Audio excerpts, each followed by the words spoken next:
Part time జాబ్స్లో trial shifts అని ఉంటాయి. ఎందుకంటే ట్రయల్ షిఫ్ట్స్ అనేది బిగ్గెస్ట్ స్కామ్ ఇక్కడ యూకేలో.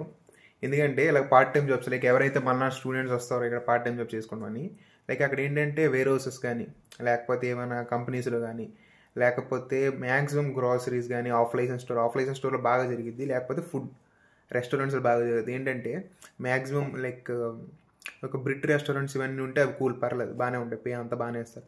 కాకపోతే ఈ బంగ్లాదేశీ కానీ లేకపోతే ఇండియన్ కానీ లేకపోతే పాకిస్తాన్ రెస్టారెంట్స్ ఉంటాయి.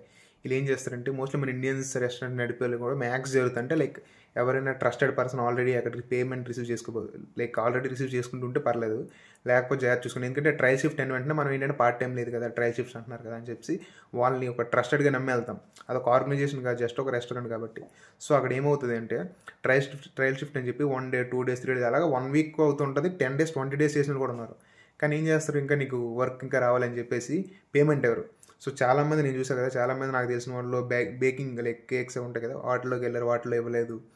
తర్వాత ఒక లైక్ ఎలాంటిదంటే పిజ్జాస్ లైక్ చికెన్ వింగ్స్ అలాంటివన్నీ అవన్నీ ఫ్రెంచ్ ఫ్రైస్ ప్రతి అలాంటి షాప్కి వెళ్ళి అలాంటి వాటిలో కూడా ఇవ్వలేదు. సో ఎవరైతే ఈ యొక్క ట్రయల్ షిఫ్ట్స్కి వెళ్తారో ఆల్రెడీ మీకు అక్కడ ఒక పర్సన్ ఆల్రెడీ చేస్తూ ఉన్న లైక్ పార్ట్ టైం చేస్తూ పేమెంట్స్ అన్ని రిసీవ్ చేసుకుంటున్నారు లేదో కన్ఫర్మ్ చేసుకొని వెళ్ళండి. మనం తొందరపడి వెళ్ళి జాయిన్ అయిపోయిన తర్వాత ట్రయల్ షిఫ్ట్ చేస్తుంటాం, మన ఏమంటాం డైలీ ఒక ట్రావెల్ ఎక్స్పెన్స్ డబ్బులు అవుతాయి తప్ప ఆ లాస్ట్గా ఇస్తే లేదు నీ వరకు మాకు నచ్చదని తీసుకోవచ్చు. సో ఒకసారి జాయిన్ అయ్యే ముందు ఒకసారి లైక్ బాగా ఆలోచించి జాయిన్ అవ్వండి. ఓకే.